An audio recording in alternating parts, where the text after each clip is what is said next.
Coming up on today's Locked On Senators, we're joined by one of our Mount Rushmore guests. It's the Athletics' Ian Mendez. He tells us all about the news on LeBreton Flats, Pierre Dorion's season-ending presser, and, of course, we do some trivia at the end. And, of course, we have some playoffs to discuss. Hashtag Sens Abroad at the forefront once again. This is the Locked On Senators podcast. It's your team every day. You're Locked On Senators, your daily podcast on the Ottawa Senators. Part of the Locked On Podcast Network. Your team every day.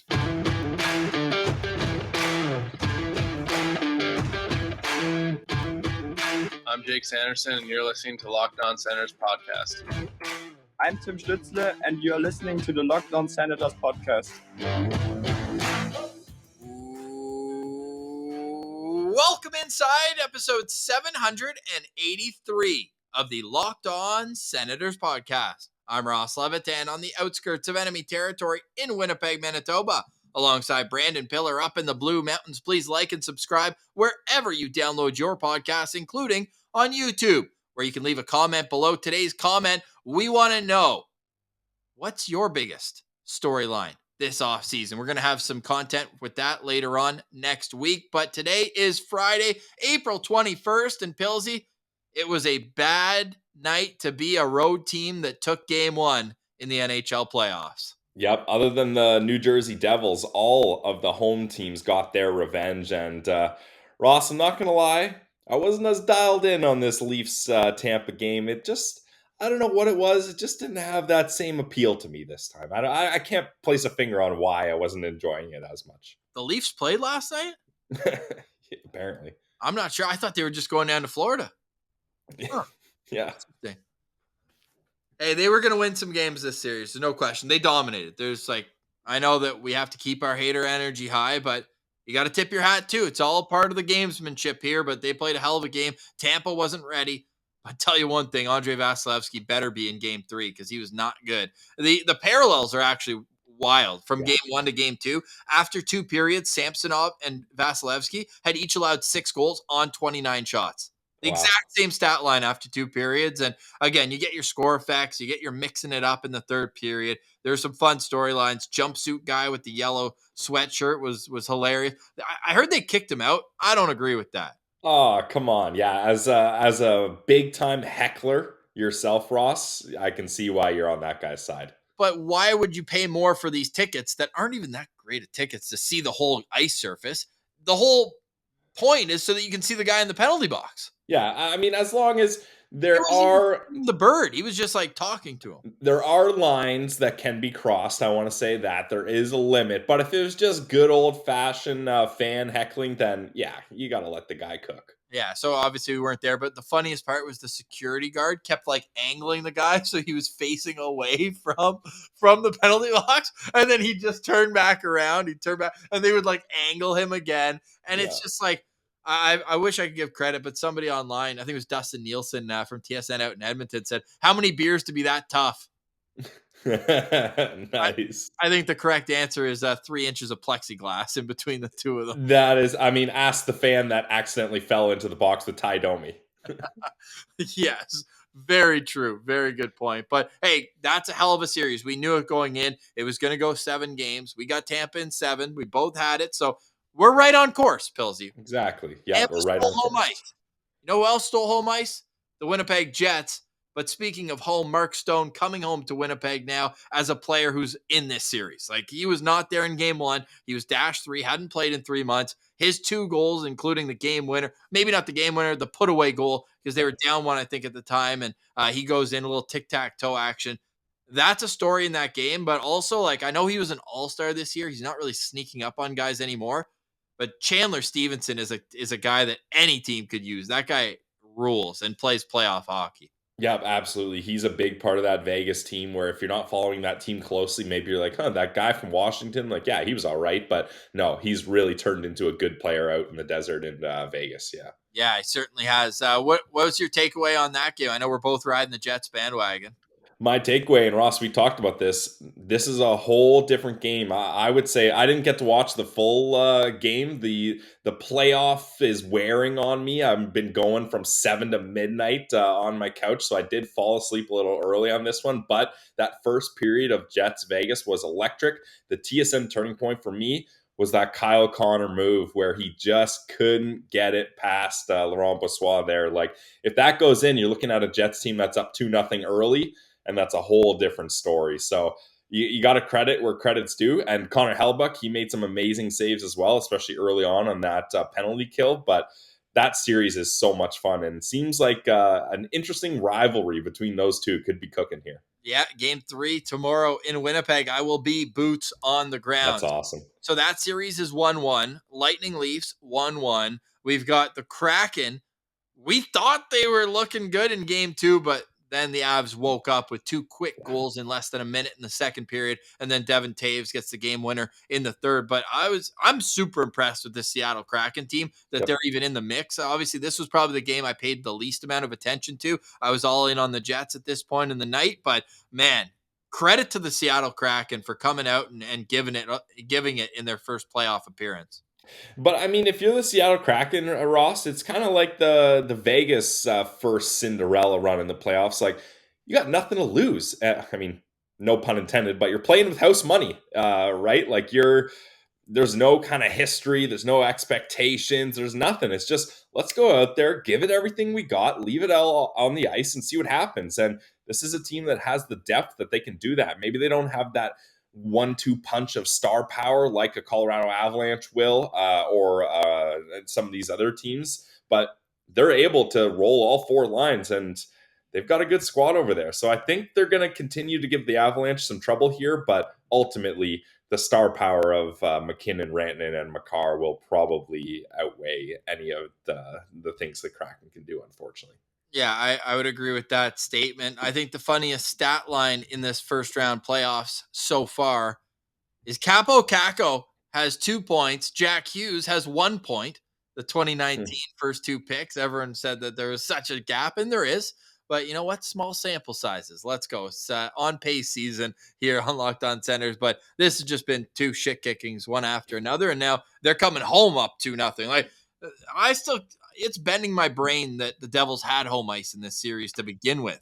Yeah, honestly. Yeah, this is a series that I thought would be a little closer, but this New York Rangers team, I mean, there are cup picks. They're just so good. And hey, if you guys would, I had some misses, but I had some hits on our FanDuel advice. The Leafs did not get to 5 shots first. They scored on their very first shot. I thought that was going to be a good sign. That one didn't work out. But if you followed along with my 1.5 money line, unit regulation money line, and half a unit on puck line for the Rangers, you would have hit on all 3 of those. So that's one that, especially when they get to home ice advantage, I'm going to be continuing to do that here for the Rangers. Well, I went 0 for 2. My parlay stunk. Parlays are hard. I try to tell you, man, they're hard. All right, we got 2 segments coming up with Ian Mendez, so let's finish off with our picks tonight. We've got the Hurricanes up 2-0 now at UBS Arena on Long Island. We've got the Bruins in Florida. No Patrice Bergeron. Maybe no Linus Ullmark either, as he didn't skate this morning.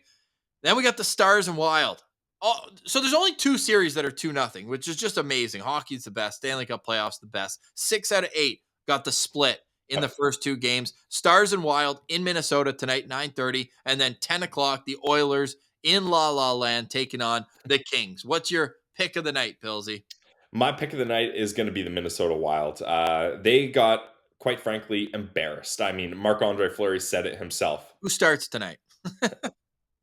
It's Philip Gustafson. I mean, come on. I get, like, going back, it makes a little bit of sense. You know, you go to double overtime. If Gus gets in there and you go to double overtime again, that's a lot on him. So imagine telling that to Giguère back when he was making like 90 saves every game for Anaheim. It's, oh, you're just going to take the next game off. Oh, it's okay. Well, yeah, but Giguère would just go back to the furniture store and get 2 more couches put on his legs and a full furniture set from Leon's as a chest protector. But that's a story for another day. But yeah, zone. It'd be hard to move with that much weight on. You'd be even more tired. Yeah, you would think. But Gus is going to get back in here. They're going to have home ice advantage in Minnesota. That team is going to push back in a big way. I still don't think Joe Pavelski is going to be back for the Stars. So my pick of the night is Minnesota Wild money line and not regulation, because this is a game that this series I think will have multiple overtimes. So I'm going Wild money line Minus at FanDuel. 110. Minus 110 at I like it. right now. Oh man, I'm all over the place because I'm addicted to plus money, and that's where my downfall has been over the years. Like Yeah. some of these games, they're just plus 110. I'm not laying that. I think this has to be a statement night for the Bruins. So my one pick, I'll go minus 1.5 puck line for the Boston Bruins tonight, Game 3 in Florida. I think Puck line. Yeah. Even what you just said, no Bergeron and likely no Allmark, and now they're on the road? Yeah, it's all good. Okay. Yeah, that's my pick of the night, plus 188 at FanDuel. So you can go follow those there. You can also take a lot of fun ones like the first to 5 shots, all sorts of great activity at FanDuel. And I'm all gearing up for the Jets at home tomorrow, minus 110. I'm responsibly all in. I was going to say, responsibly, you're probably taking a trip to the bank, having a couple meetings, moving some money around, and getting things arranged for your Jets picks. I'm also responsibly all in on plus 140 Jets in regulation tomorrow. I'm all over the Jets tomorrow. I bet with my heart, not my head, which is not smart to do. But God, it feels even better when something you love comes through. Yeah, Ross, my advice to you, though, would be don't bet with your heart or your head, but your gut. You got to go with the gut. That's where... Stay with FanDuel. Well, yeah, of course. Don't bet with your heart or your head. Bet with FanDuel. Yes, but bet with your gut. Now, I got a big gut on me, so maybe that's where I get a lot of my decisions for. But that's where, when you just feel it in your gut, that's when you got to go for it. My Athletic Greens is actually on the way, so my gut health is going to be all solid, ready to go. Abs by the wedding, by August 13th. Wedding abs. All right. You can reveal those on our wedding day episode. Lift the tucks up and show them. All right. Well, we'll be back on Monday. We've got another great week planned. We're going to start our exit interviews, or we're going to wrap up here after Ian. We'll jump back on and wrap up after. We got 45 minutes with Ian. What an absolute beauty. So generous with his time. Great guy. We get trivia involved and more. That's all coming up. You're listening to Locked On Senators.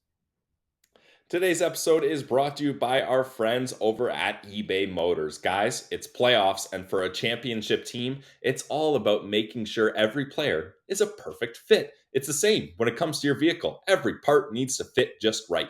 So next time you need parts and accessories, there's only one place to go. Head to eBay Motors. With eBay's guaranteed fit, you can be sure every part fits just right the first time around. You're not tinkering around being like, oh man, this one doesn't quite work. I got to send it back and get another one. No, don't bother with that. You're going to know it's going to fit. Just add your ride to My Garage and look for the green check so that you know your part will fit, or you get your money back. Because just like in sports, confidence is the name of the game when you shop on eBay Motors. With over 122 million parts, you heard that right, 122 million parts to choose from, you're going to be back in the game in no time. After all, it's easy to bring home a win when all the right parts are perfect fit, guaranteed. Get the right parts, get the right fit, and get the right prices at ebaymotors.com. Let's ride. Eligible items only. Exclusions apply. Check it out at eBay Motors. Today's episode is also brought to you by the GLEBE Central Pub. You know how much we love our family at the GLEBE Central Pub. Go check them out at 779 Bank Street for all of the tasty drinks, great food as well, and they have lots of amazing events. I recommend that you follow them on social media at GLEBE Central Pub, especially on Instagram. They're very active on Instagram, letting you know what's coming up. You can watch the Stanley Cup playoffs at GLEBE Central Pub. They've got speed dating on May 8th. You can sign up for that there as well. They're also the perfect place if you're going down to Lansdowne for some shopping. If you're going down to Lansdowne for an Atletico Ottawa game, you're going down there for the Red Blacks once they come back. Perfect place to go for a pregame pint is at the GLEBE Central Pub. So head there, go be amongst friends. The atmosphere is always amazing. Who knows who you're going to run into at the GLEBE Central Pub, but one thing we do know is you will always have an amazing time at the GLEBE Central Pub. Go there today, 779 Bank Street, and when you do,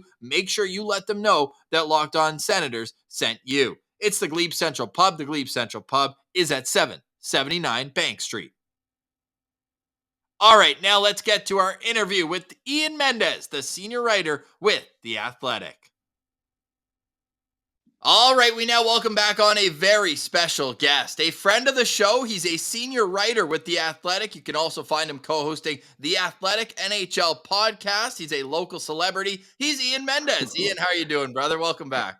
Yeah, thanks for having me, guys. Excited when you reached out last week and said you'd love to have me on. Always enjoy jumping on with you guys. So yeah, happy to be here.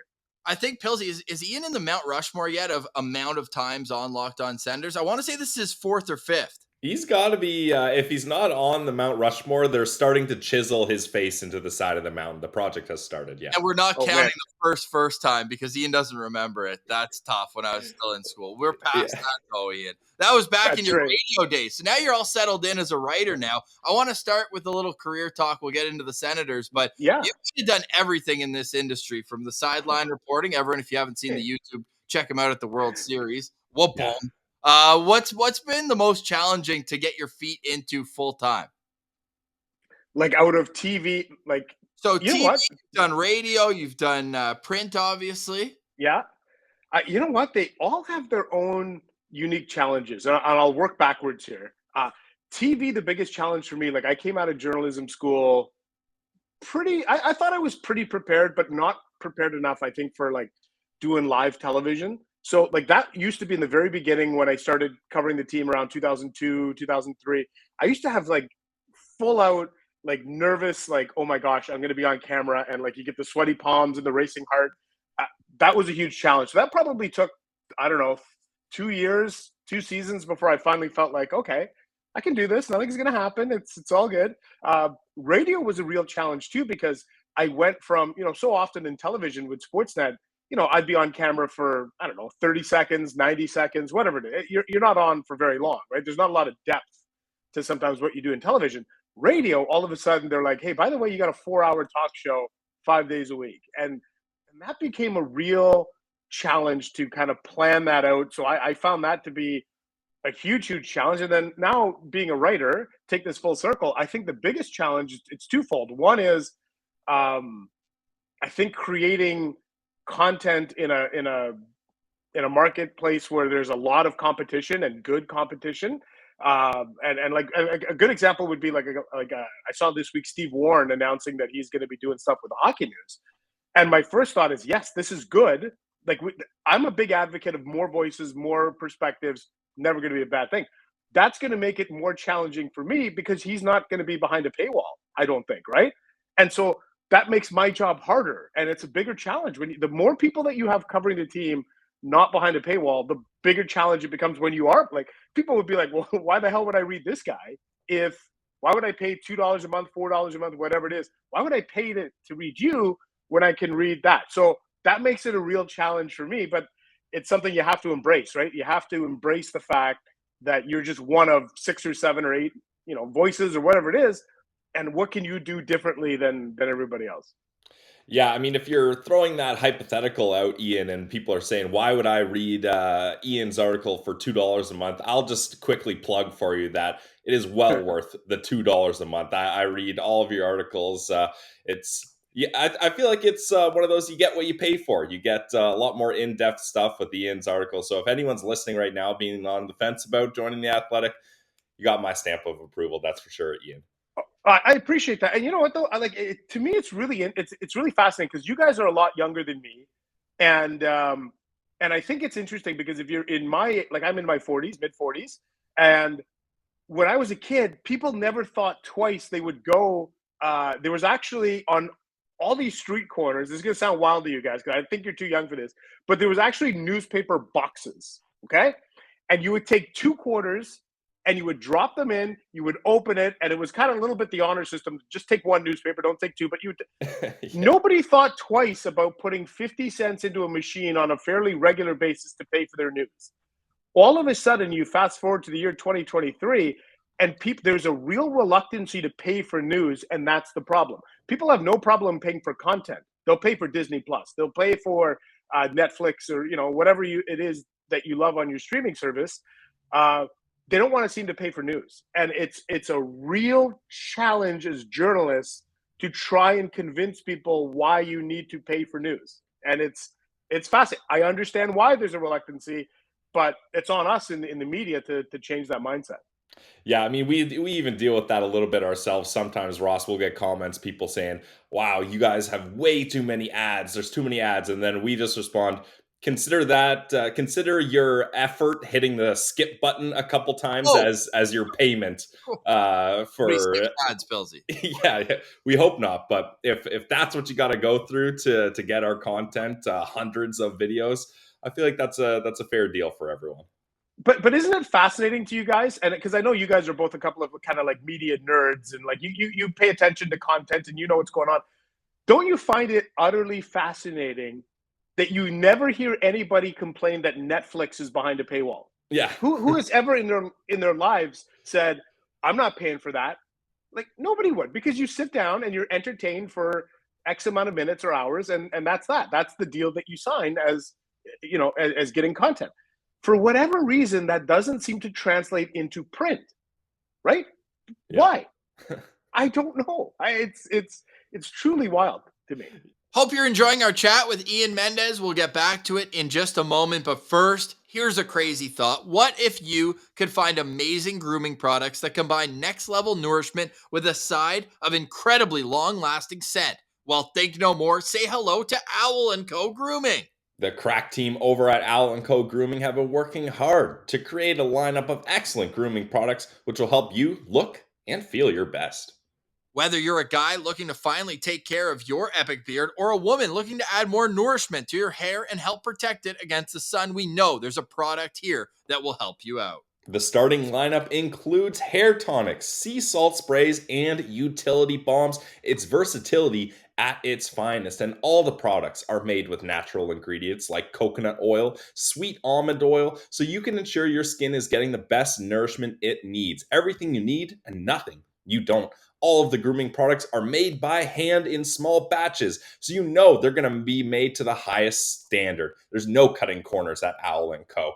We carefully choose ingredients such as shea butter to be safe for sensitive skin. There's no time for blemishes. And make sure that your partner wants to scooch closer to you on the couch. Go outside your comfort zone and start with these products every morning. It literally smells so good. I just put it on. You'll see it creating a grooming routine doesn't have to suck. And in no time, this can become a part of the day that you look forward to. Owl & Co. Grooming is all about helping you find a grooming routine free from complications. So visit us on the web at owlandcogrooming.com. They're also on Instagram, Owl & Co. Grooming. And for Locked On Senators fans, yes, you. Yep, we have a special discount code. Use Senators10 at checkout to save 10% off your order. We know you're going to love it and can't wait for you to try out Owl & Co. Grooming. All right, now let's get back to our interview with Ian Mendez.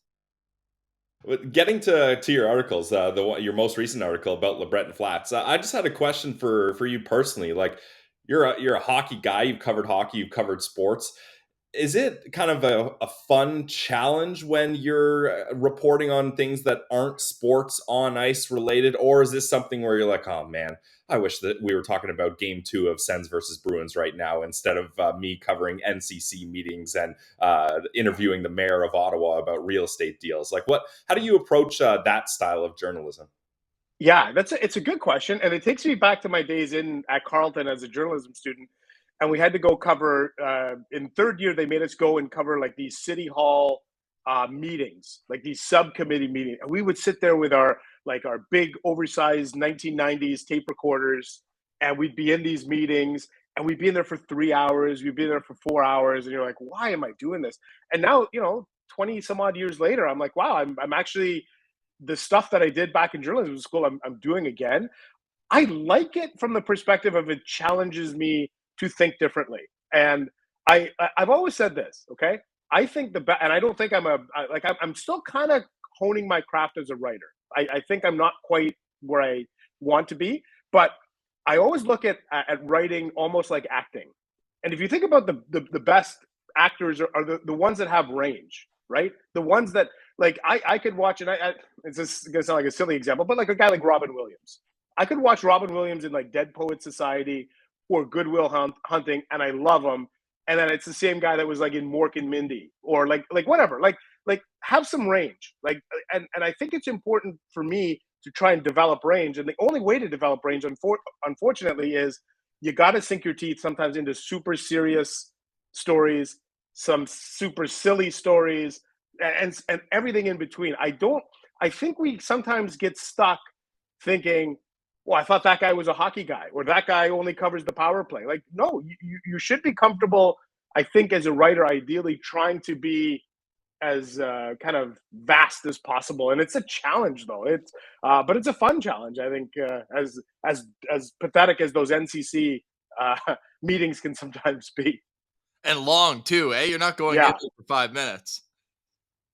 It's a little bit No. different. Meanwhile, when we're talking about the sale now, I know with the real estate that's going to go on a little bit longer. But when this initially came about, and obviously there were hints and rumors that the team was going to go up for sale, it was more a matter of time. Did you expect it to be this long of a process where it's been months, we still have no clue?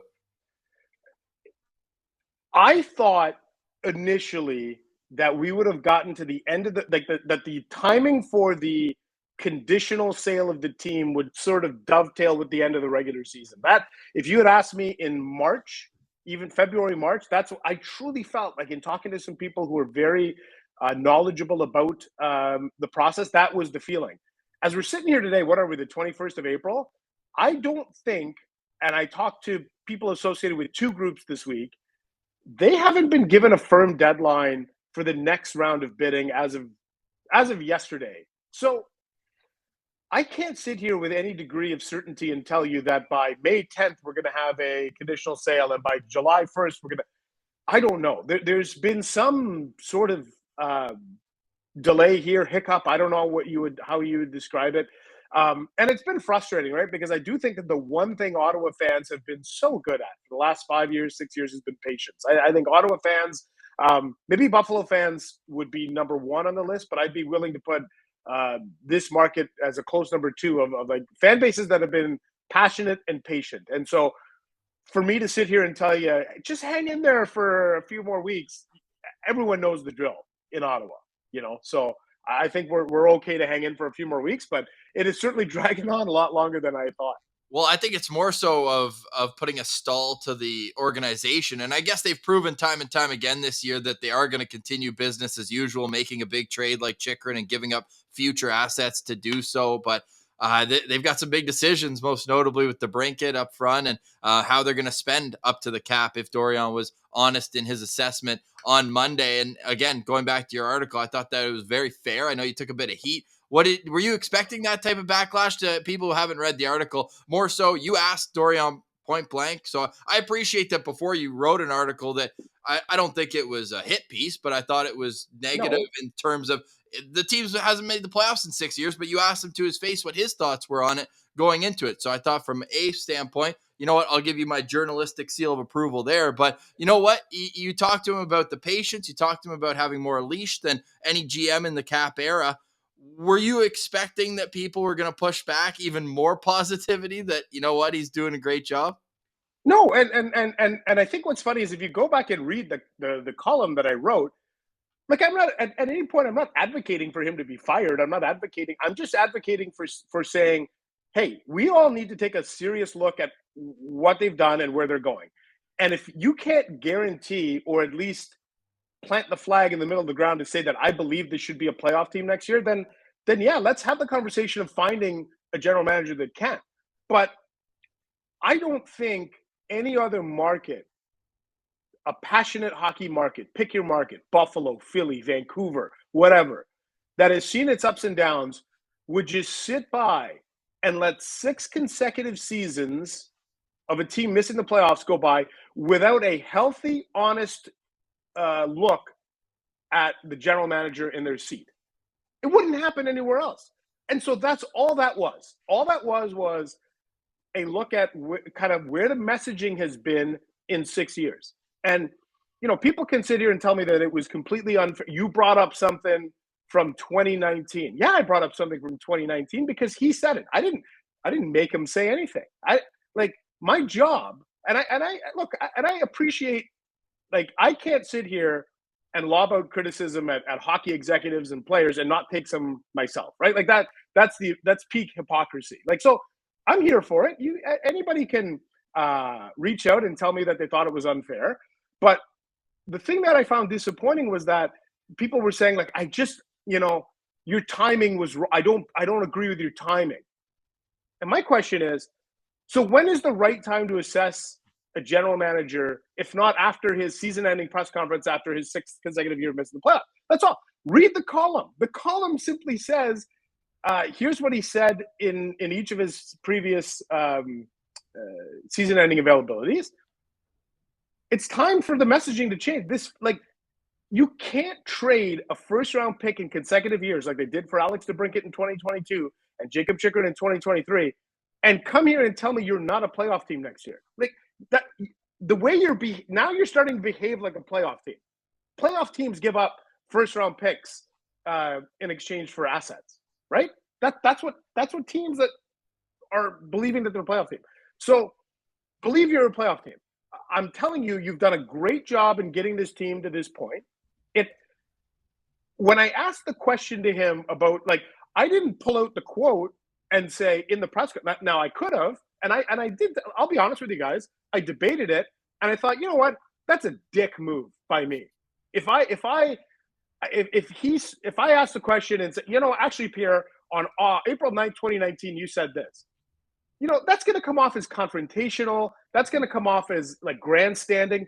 And I didn't want that. I wanted to ask the question, why did this take longer than you initially thought? That's a fair question because it's on the record. This is the timeline he thought it was going to be. The years of unparalleled success. But I'm willing to overlook the unparalleled success as the remnants of the previous ownership that, maybe was full of bluster or whatever. But he laid it out in April of 2019 pretty clearly. That's all I was saying is that, okay, you thought that this was going to be in 2018 and 2019, this was the timeline you laid out. I didn't lay it out. You laid it out. I'm asking you, why did it take longer to get here? And now you're telling me you never said that. So journalistically, I am going to push back on that. I am. I'm sorry, but that is my job. My job isn't to just regurgitate everything people tell me without questioning it. And I'm willing to admit let's all admit this took longer than you thought, but we're here. Like, can we all agree we're here? We're here.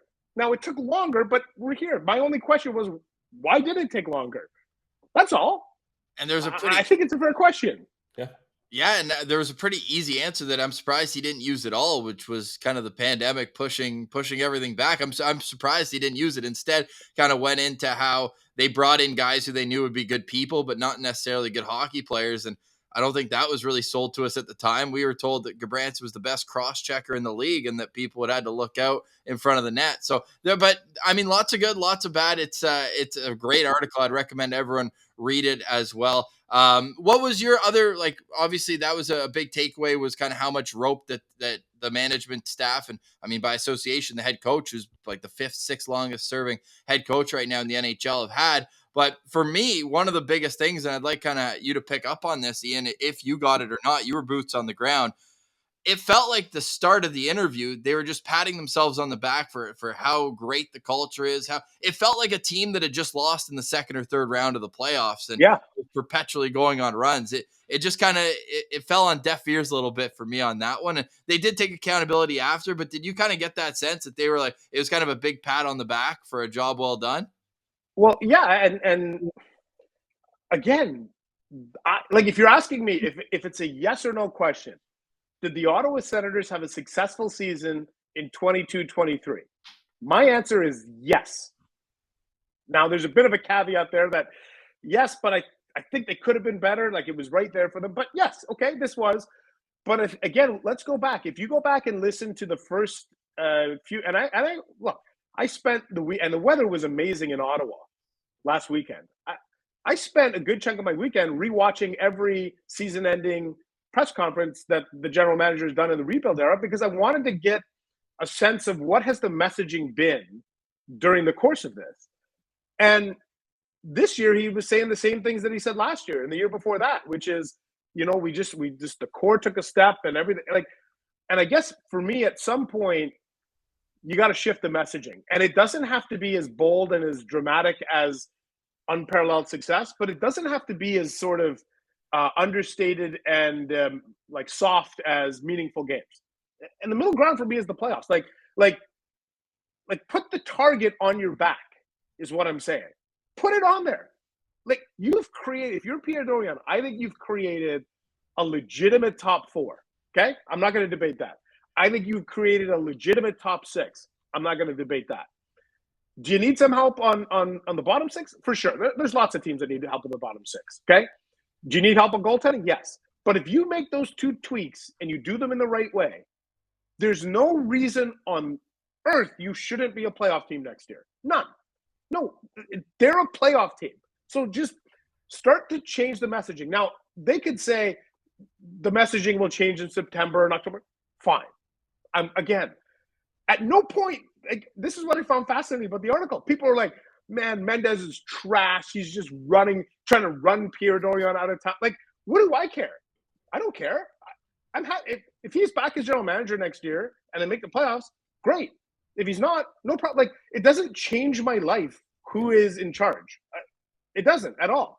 And it was disappointing when people said, like, you know, you could really sense the tension between Pierre and Ian in that press conference. I thought he handled my questions with a great amount of professionalism. In my opinion, like, I thought he could have short answered me. He didn't. I don't think he did. He gave at all. you an extra long answer, if anything. He gave me a super long answer, Yeah. and I got time for that. Like, I understand. Like sitting in his shoes is infinitely harder than sitting in mine.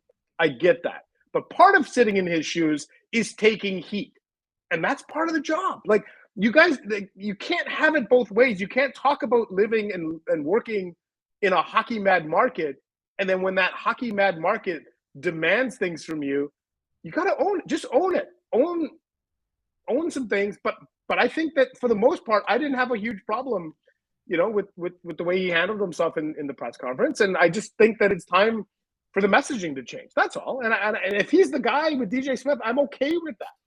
And Jacob Chikrin was on with Wally and with York, and he had no problem saying we need to make playoffs next year. Just strange that the messaging doesn't, you know, continue. Maybe it will. He said bolder and bigger proclamations coming at training camp, Pills.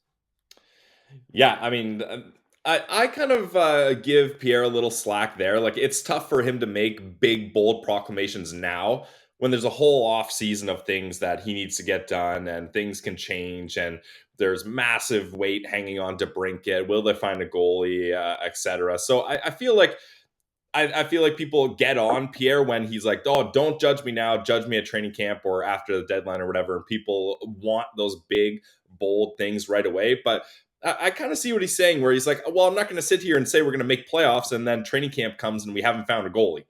So I don't know. I feel like in that sense, I'm willing to give him a bit of time to make those big, bold things. But maybe that's just me. But why is the playoffs bold? It's not bold anymore. That's my point. Yeah, okay, bold was that's fair. 5 years ago saying unparalleled success. That was bold. Yeah, that was bold, okay? For sure. And I think that was misguided, and I think that was a lot of bluster. But do you think this is kind of a once bitten, twice shy type of scenario, Ian? Because they've gone the big, bold, brash, let's make big headlines here, and it's come back to bite them. So do you think now they're saying, hey, let's tone it down a little, or what's your thought on that? You know what? That's a great point. And now, as soon as you say that, what phrase comes to mind? Rebuild is over. Yeah. Remember when he said rebuild is over, and then 3 months later, when they went into a serious tailspin, he walked it back. Or proudest day of my life as a GM. That was he walked it that back. was a big one. Yeah. He walked it back. Yeah. So I think, but I don't think it's bold. I don't think with where this team is and what they've spent, that's fair. But I guess in a weird way, if you say that we're going to make the playoffs, you're endorsing your own self. Like, you're endorsing what you've done. Like, you've put, like, regardless of whether or not Pierre Dorion is general manager of this team moving forward, his fingerprints are all over this team. And I've talked about this. Like, there are absolutely any general manager that's been around for more than 5 years is going to have a little bit of a spotty or checkered record, right? Like, there's no general manager that's had a job for 6-7 years and is like 10 for 10 on trades. Like, that's the nature of the deal, right? But there are lots of good and bad things about his time as general manager. And I just think that this is the time to take an honest evaluation of it. That's all. Like, and to suggest that it's not the time is wrong, because you've missed the playoffs in 6 straight years. You seem hesitant to say on the record that you're going to be a playoff team next year, and now you have a new owner coming in. So my question is, when you're talking to new owners, what are you telling them? I think you're going to tell them that you're a playoff team, aren't you? Have to. Yeah. You have to. I think so. You have to. Only the Buffalo Sabres have a longer drought of not making the playoffs than the Ottawa Senators right now. But this is now turned into one of the longest playoff droughts in the salary cap era. Yep. I believe the only teams that have had a longer drought at any point in the last basically 20 years, the aforementioned Sabres, who are at 12. I think the Carolina Hurricanes had a 8-year gap at some point in there. Blue Jackets, I think, eh? I don't even know if Columbus was that into the salary cap era. That might have been before the cap. Yep. But even Toronto's was kind of well, actually Toronto went 6 years, kind of in the Brian Burke, Ron Wilson. That ended up being 6 years. And I think the Florida Panthers may have been in that 6-7 year range in the kind of Ole Jokinen, Stephen Weiss, Bobby Lou era. But that's it. Like, you're now talking on one. You can count on one hand the number of teams in the salary cap era that have had a longer playoff drought than Ottawa. So it's okay to ask the question. Like, it's okay to ask the question. Like we need to. Sometimes I think we need to mature as a hockey market. Like, sometimes I think we're a little bit. All of us, myself included, everybody, like, we're a little bit too skittish. Like, it's okay to talk about things. Like, like, it's okay. It's going to be all right. And this team's not going anywhere. And everything's going to be okay. Like, healthy criticism is good, because all you want to do is see this team in a good spot. That's all. That's the only reason why you want to ask tough questions, is you want them. Like, I want this team to win a Stanley Cup. Like, you're asking me, I get one fantasy or wish in sports, and I'm a huge Dallas Cowboys fan. But you're telling me that the Dallas Cowboys could either win a Super Bowl or the Ottawa Senators should win a Stanley Cup? I'm taking Ottawa winning the Cup, because I know what it would mean for this market. I know what it would mean for people like you and for fans like that. But if I just sit back and just kind of go along with everything and don't question everything, then how am I helping out here, right? Yeah, this is episode 782. We've covered 0 playoff games so far. Yeah, Zero. One thing we do know is Pierre Dorion will not be resting over the summer. He's going to go to work, because rest is not a weapon. Rest is a weapon. If I hear that one more time, I'll go crazy. Little live radio drop for you there, Ian. You know what's funny about that? The rest is a weapon. And I know there's a lot of people right now talking about they felt like Dorion didn't exactly endorse DJ Smith, right? At the podium, it felt like he was a little lukewarm. Pilsy didn't get that. I got that vibe. Pilsy didn't. Really? Okay. Yeah. It was a stark departure from the very strong endorsements he's given. This time it was, DJ's got 1 year on his deal, and we're going to reevaluate. When that rest is a weapon quote was dropped, I want to say that was the season-ending press conference in 2018. It was. Okay? Yeah. And this guy knows his season-ending press conferences, Ian. As a guy that just watched them all. And he said that kind of the same thing in 2018, that we're going to take some time to evaluate if Guy's the right guy. And it took him about 6 weeks, and he came back in May, and he announced Guy Boucher will be back. So there is precedent for Dorion as a general manager to go to the press conference in the season-ending session, suggest that, maybe the head coach is under evaluation, and then bring him back. Like for the people that are saying, I think Dorion just fired DJ Smith, I would pump the brakes on that, and I would cite the Guy Boucher thing. That's exactly how it played out with Guy Boucher, and he gave him the full endorsement about 6 weeks later. And then about 6 months later, he was fired.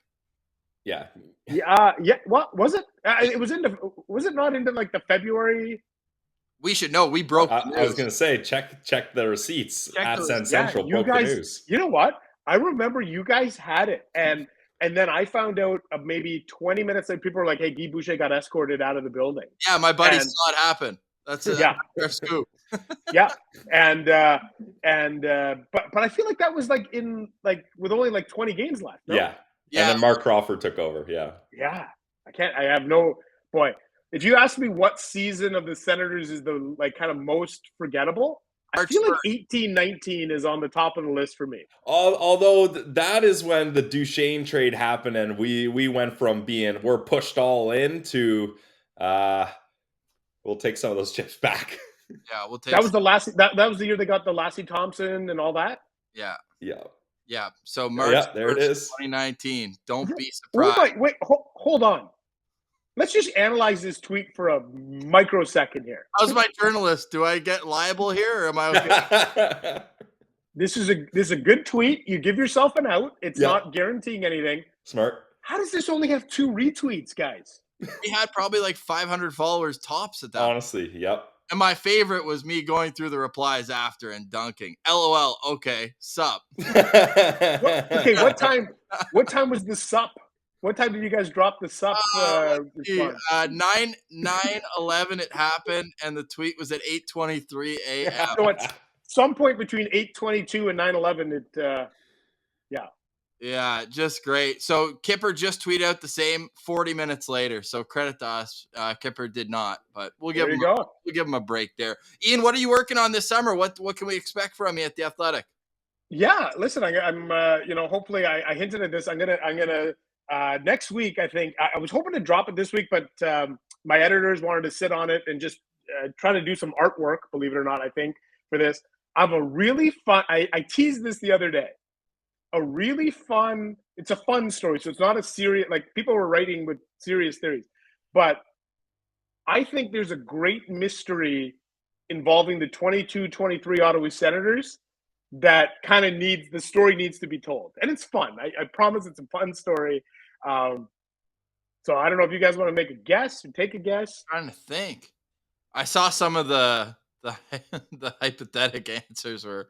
Well, yeah, people were dropping like serious. I'm like, guys, I said fun. No, this year. I mean, I saw a couple about Sandy's guinea pig. I think the lost story of whatever happened to it, but I don't think that's worth the. I'm curious. Where I don't really have any guesses. Yeah, the chain. Oh, that disappeared. Did Hellberg take it? The chain. What did Magnus Hellberg do with the chain? I think they just put it back in the Sens shop and just sold it. Put some. Didn't even do game worn or anything special. Just get it back out there, get your $40 and move on. Oh my goodness. So anyway, it's coming next week, and I think it's going to be a lot of fun. Okay. All right. So now let's put Ian on the spot. He puts us on the spot with a guess. We always do trivia whenever Ian gets in the mix, and it's playoff time. So nostalgia for Sens fans. It's been a long time. A lot of these answers are pretty easy. So I'm going to give you 5 bonus answers if you want to really flex your memory brain muscle.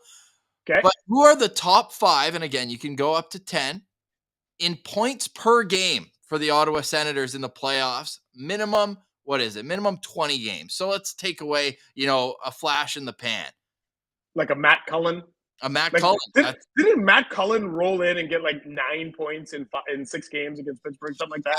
He had, and because he's up there in ice time, believe it or not. Ross, that was the example that we had to cut out. So that shows that Matt Ian's Cullen, right? really knowledge there. Yeah, 8 points in 6 games for Matt Cullen. So what's the cutoff in terms of games played? 20 games played, Ottawa Senators playoff history, most points per game. Oh, man. Only one has more than a point per game. Only one has more than a point per game? Yeah. Other than Matt Cullen, apparently. Minimum 20 games. Wow, so Spezza didn't have a point. Is Spezza the guy with a point a game? I know he was close. He was like 50 points, maybe? He's 50 points, 50 games? He has 52 and 56. But he's number 2. So then Heatley might be the guy with more than a point game because he had a shorter window than Spez. So my guess on the point per game guy might be Heater. 35 points in 34 games And just a quick follow-up, like, was there anything behind the scenes to honor him? I know you've got a direct line to Danny Heatley for some stories. Yeah, They have and to come back. They have to. no, listen, I can't stress this enough. Danny is ready to come back. Oh, And bring him home. Can you get him on the show? If he comes on the show, he's our white whale. You know what? I think he's reluctant to do anything right now. He's spoken to me for a couple things. I think when Alfie went into the Hall of Fame, he did something with me. When Spez retired, he did something with me. I think anyway. All I'm saying is he's open to coming back, and he just loves this. Like, I can't stress this enough. He loves the city. Like, he loves Ottawa. For anybody who thinks that Danny didn't like it here, you couldn't be more off on that one. So. I'd love it if he came back. I think for the most part, look, like, to me, Alexei Yashin came back to that outdoor game, right? In 20, whatever that was, 2017. Or 17, December. 2017. And I feel like the reception was pretty good for him. You know, I think most people are like, you know what, we'll let it go. And I think the same would be true. I think you're always going to have a handful of people that probably are like, you know what, you quit on us, get out of here. And that's fine. That'll always be the case. But I think the majority of fans are willing to move on and kind of celebrate some of the great history. So to me, Heater would love to come back. And So am I right, though, on that? Heater is the guy with a point a game? Correct. He also holds the Senators' only 50-goal seasons twice, one of 200-point seasons. Like, this guy needs to be honored. Like, he's a legend. He's the stats don't lie. He's one of the most talented players to ever play on this team. So you've got 1 and 2. Shocker. Okay, well, then is dancing on this, doing it in order pretty much. No, well, and then the obvious other one, even though he would have played way more games, but I know he has 100 exactly on the button, 100 career playoff points. I don't know how many games, but I know it's more than 100. But Alfie's got to be on there. He's number 3, 121 games, 100 points. Yeah, 100 on the button. I remember that. So now... This is where it gets interesting, and one is a complete surprise. Pilsy got one of these pretty easily. The other one is surprising. So there's 2 guys I'm debating right now. One is, like, Marty Havlat didn't play a ton of games, but, like, Marty was a guy that, like he had a big series against Tampa in 2006. Yep. Like, I'm going to probably regret this. I'm going to say Marty Havlat. 6th. Oh, come on. Yeah, right there, 6th. And you're right, that series, I've got it pulled up right here. That series against Tampa, he had 10 points in 5 games. Oh. Yeah. That to me, he went full Matt Cullen. Yeah. Boy. I'm sure he'd love to hear that. You know what? And speaking of the Matt Cullen series, the 2 guys that kind of had breakouts in the Matt Cullen series, one was Peter Regan, who, do you guys remember this? Peter Regan had like a sneaky good series in 20. Like, he had like 5 or 6 points in 5, whatever he played. It was a 6-game series. I think Peter Regan was a point per game guy. I don't think he qualified. He doesn't qualify in the game he played. No, but it's getting my mind going. Mm-hmm. And Erik Karlsson had a coming out party in the playoffs of 2010. And then obviously Carl had the great run in 17. Yep. And I know he was hampered in 2013 with the Achilles, but he came back. I wouldn't be shocked if Karlsson is like 0.8 points per game, 0.85 points per game in the playoffs. So I'm going to go Erik Karlsson. He's 4th on this list. There we go. Yeah. Boom. So you have 1, 2, 3. Let's see if he can get 5, and then I think we call it at that. But I think this is the hardest one for Pilsy too. I mean, hardest one. It took me 5 seconds, so let's not blow that out of proportion, Ross. So the other guy that really, really jumps to mind to me is Marian Hossa, and Haas was a guy that, like, again, he's probably around 50. Like, he's probably like Havlat, 50-ish playoff games. You're hilarious. Maybe 1 extra point than Havlat. So I'm going to guess that maybe is Hossa 5 and Havlat 6? No, Havlat 6, Hossa 6. They have the exact same amount of points, exact same amount of games. Wow. So and it's like around 50 games, right? 51 games, 34 points. Come on. Yeah. Hilarious. I don't think Turris had enough point. Like, Turris was clutch, but he wasn't like a big point guy. If overtime winners counted for 2 goals, then maybe he's up there. Yeah, he'd have 6. 6 right there. Turris is 9th. He is? Wow. Yeah. Okay, can you give me a year that, like, because I don't think Derek Brassard played enough games. Like, Brass, oddly enough, was pretty good Big game in Brass. that run. But he would have played fewer than 20 games though, right? Yeah, Because they only he played played 19 or whatever they played. Yeah. 17. Yeah. He was Derek Brassard's line mate at some point in time. Who was the guy that's the answer? Yeah. Maybe including in 2017. Line mate. Yeah. I mean, Bobby Ryan had a huge playoff in 2017, but like enough to, I guess he did the Hamburglar run too. So I guess he's got the games. Bobby Ryan. It is. It's Oh Bobby Ryan. And in 2015, he only had 2 goals in 6 games, but that run in 2017, man, 15 points in 19 games. Like that alone. Top scoring it was wild. Forward in that playoff run. Yep. So there you go. There you go. And just got it without the hint. Well, no. You were right on the right track. So we'll give you 4 out of 5 plus a couple bonus to finish off the top 10. Alexi Yashin is 8th and Mike Hoffman is 10th. Mike Hoffman is 10th in Sens history. Wow. I'll go one further just because I like the name. Brian Smolinski, 11th. Little throwback for nice. The 03, 02 generation. Hilarious to drop Peter Regan's name. I still wear his gloves in beer league. I got him at the equipment sale in like 2010. So there's Tell me though, those things. Am I wrong? Did Peter Regan not have 6 points in 6 games in the playoffs in 2010? That was in the 2010 playoffs? Yeah, like against Pittsburgh. I feel like it was 6 points in 6 games, and everybody was like, next year he's a top 6 guy, lock it in. 4 points in 6 games. 3 goals, though. 3 goals. Maybe, okay, that's okay. But 3 goals. I remember everyone was super hyped about Peter Regan. Yeah. After that. Peter Regan and Eric Carlson. And had 0 points in 5 games with Chicago. Yeah. Hilarious. Pills, you got any final questions? We kept Ian long, but hey, it's kind of his fault. He took too long with the trip. I did. Nice. No, I'm good. This has been a great chat, Ian. And like I mentioned, I'm always making sure to hit up the Athletic whenever you got new stuff coming out. And I'm going to be keeping my eye open for that fun little tease article you led us on to here. Yeah, and we're all already following you at Ian_Mendez. Tell us where you'll be tomorrow night. You're doing a speaking gig, aren't you? Oh yeah, actually it's during the day. It's I think it starts at 9:30 in the morning at Carleton. Nice. And we're just doing it in conjunction with a school here called Rise Academy in Ottawa, and they asked me to kind of volunteer my time to just come by and help moderate a panel about diversity and inclusivity in hockey. So. We're just trying to get as many minor hockey folks out as possible to just kind of have a conversation and see where everybody can maybe make some strides at the grassroots level there. So I appreciate you promoting that too. Totally. So it's 9:00 in the morning tomorrow at Carleton University Ice House. And I saw in the replies, everybody's welcome. So you don't have to be at Carleton or anything. Yeah. Go and head down and see Ian, man. Best in the biz. Appreciate your time. And I know you've got the fan survey coming out soon. You have to come back like you did last year once the results are in, and we can kind of pick apart what you thought was most surprising and all that.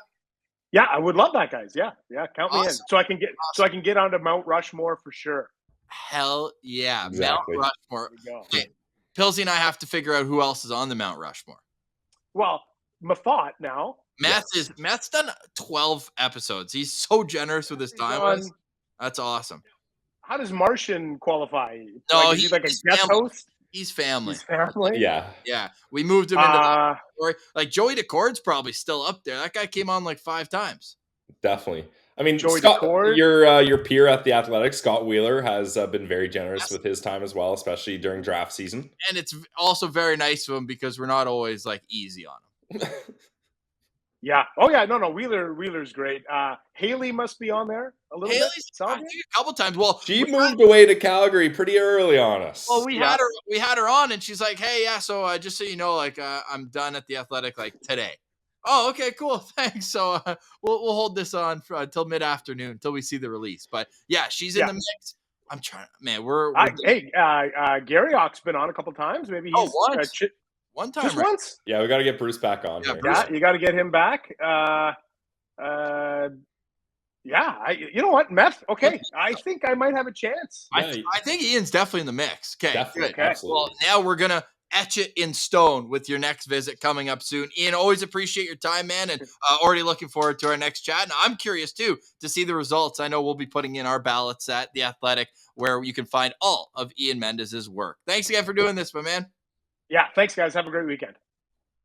Stick taps to Ian for joining us. Already looking forward to that fan survey and how that's going to all shake out. I think it's an interesting time to be an Ottawa Senators fan right now. And Pilsy, it's an interesting time to be a hockey fan with playoffs in full swing. What a time of year. And next April, Pilsy, next April, we need to be covering Ottawa Senators playoff games. You know what, Ross? I'll be bold. I'll make the proclamation. Do it. The Ottawa Senators will be in the playoffs next season. Boom. Lock it in. All right, let us know in the comments what the Sens need to do this summer to make that a realistic situation. And we just got through an hour of talk with no Brandstrom debate. Thanks, Matt, for getting that one going on Twitter. But Pills, you got any final thoughts going on in the weekend? Final thoughts is, this is where round one really gets exciting. Like the first two games are fun, obviously, but now there's guys have each other's numbers. They know who they're looking out for. They're remembering hits and cross checks that happened in the first two games. And either you got series tied up, which most of them are, or those 2-0 series. That's where things really are on the line. Like for those New Jersey Devils and New York Islanders, it's crunch time. It certainly is. You can follow us for more on Twitter. He's at Brandon Piller 1, which is unverified. Like me, I'm an unverified bad boy now. If you guys thought I was unhinged before, which usually I am, look out now. Oh boy, here we go. You can also follow the show at Sens Central on Twitter.